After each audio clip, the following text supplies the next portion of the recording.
puede llegar a ser dolorosa porque hay personas que prefieren trabajar sus propias versiones de Excel. Ujú.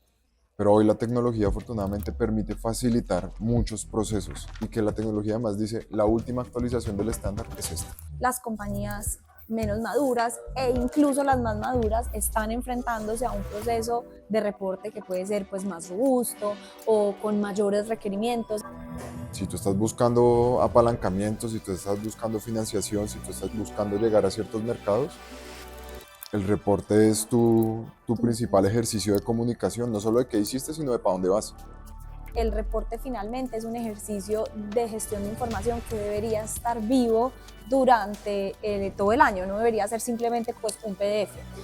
Hola, yo soy Ana María Lopera y soy la líder de clientes y mercados de Antesis Colombia. Hola, yo soy Simón Mejía y soy Client Manager para el sector de Oil and Gas. Hoy vamos a hablar de reportes de sostenibilidad y los desafíos que enfrentan las empresas. Para que arranquemos, Simón, un poquito te quiero preguntar y quiero que nos cuentes cómo estás viendo el proceso de reporte este año y esa transición un poco de lo que eran esos ejercicios voluntarios y lo que está pasando ahora. Pues hoy en día lo que está pasando es que ese ejercicio de reporte es reporte y no informe, porque cada vez tiene una connotación más de obligatoriedad.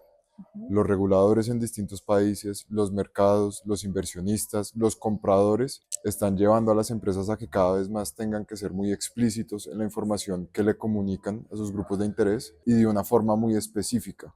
Cada vez más los estándares han venido homologándose, no compitiendo entre ellos, y cada vez hablando un lenguaje que es más parecido entre ellos y es el lenguaje de la plata. Cuéntanos un poquito, Simón, hoy dónde están las principales motivaciones de reporte y cómo ha sido esa evolución a temas voluntarios a convertirse en un tema mandatorio y regulatorio. Tal vez las motivaciones parten de, como te decía hace un momento, de el regulador te obliga. Si te obligan, es lo mínimo, hay que hacerlo. Ujú.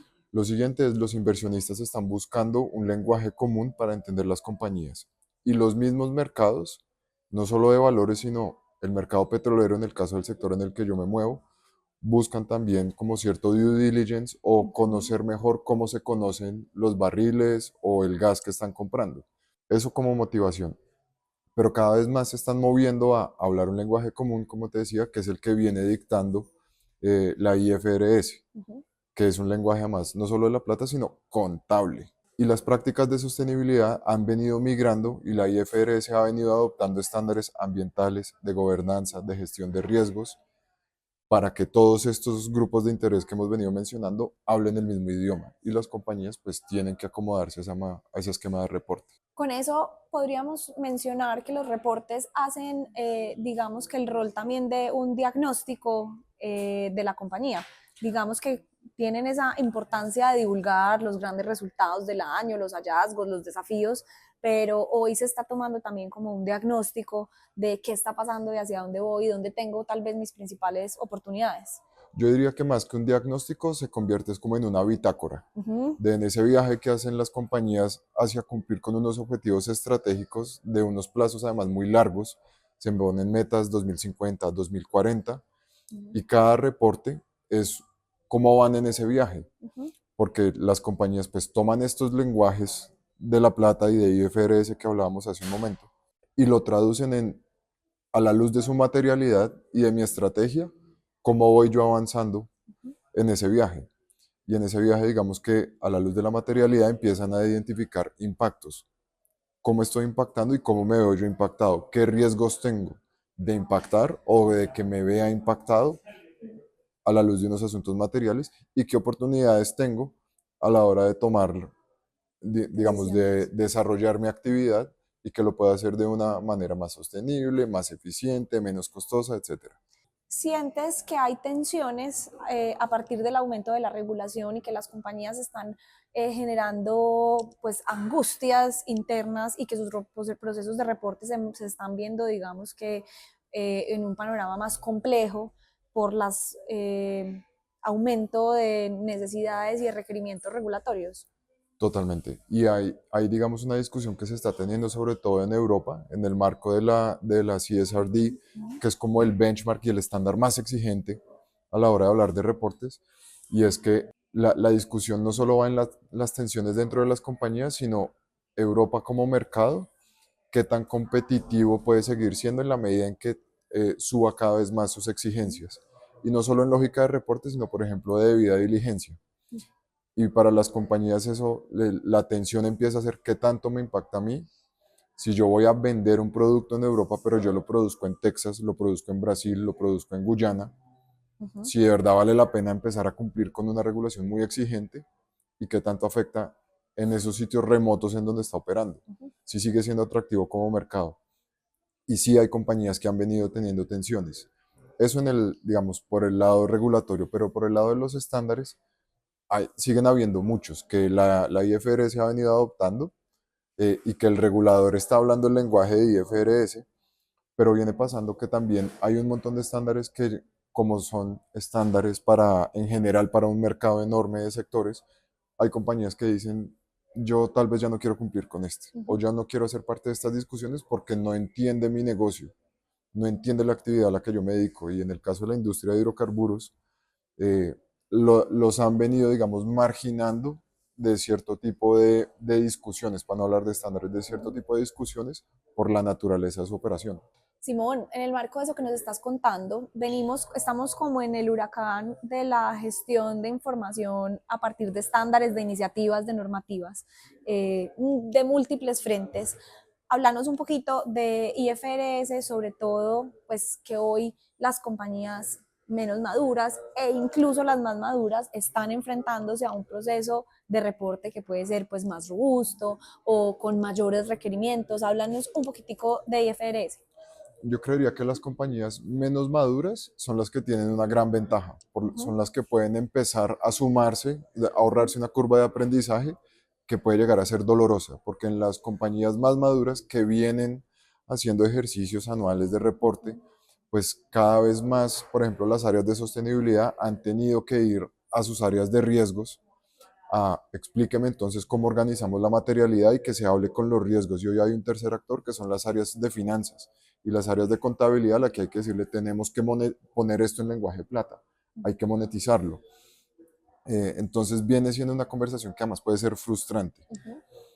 En IFRS específicamente, ¿por qué es tan importante y por qué lo mencionamos tanto? Porque es, digamos, el hablar el lenguaje de finanzas implica que el regulador, en el caso, por ejemplo, de Colombia, que puede ser las superintendencias, pero en el caso de Brasil hay también un actor dedicado que habla el lenguaje de plata, o en México que se expidió una ley de reporte, es el lenguaje común. Ujú. Y es además el que hablan también inversionistas y bolsas. Por eso es hacia donde todos los ojos van mirando y hacia donde las compañías eventualmente tienen que buscar comunicarse en ese lenguaje.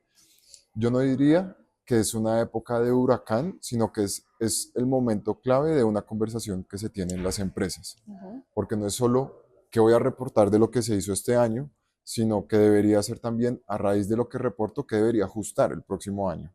¿Y qué riesgos ves en empresas que no tengan todavía un proceso de reporte estructurado, de comunicación a sus grupos de interés y que todavía estén como en la negación de empiezo a hacer un primer ejercicio, pero tal vez el otro año? Digamos, ¿qué riesgos ya hoy con esta normatividad, con lo que está pasando, pues se pueden materializar en las empresas? Lo primero es de acceso a ciertos mercados, Ujú. no tanto por su producto, sino buscando capitalización, buscando inversionistas. El reporte en últimas es un ejercicio no solo de transparencia, sino de proyecciones. Ujú. Si tú estás buscando apalancamiento, si tú estás buscando financiación, si tú estás buscando llegar a ciertos mercados, el reporte es tu Tu mejor principal inversión. ejercicio de comunicación, no solo de qué hiciste, sino de para dónde vas. Eso por una parte. Y la otra es, si en Colombia es una compañía que esté buscando emitir bonos, participar del mercado de valores, tiene que reportarlo. Ujú. Hágalo bien hecho de una vez. Ujú. El regulador se lo va a pedir, Superfinanciera, Supersociedades, que tiene que reportarlo. Ahora, tiene otro riesgo y es no tener trazabilidad de cómo se ha venido desempeñando bajo una lógica de ESG, que la clave es la parte económica. Ujú. En la medida en que esa pata económica, que es el lenguaje común entre todos, funciona, el resto se puede dar por añadidura. Súper. Simón, en este proceso de divulgación de información, donde necesitamos trazabilidad, exactitud en los datos, coherencia, ¿cuál crees que es como el principal desafío de las organizaciones para gestionar su información ESG y cumplir pues con estos requerimientos que estamos viendo, que estamos conversando?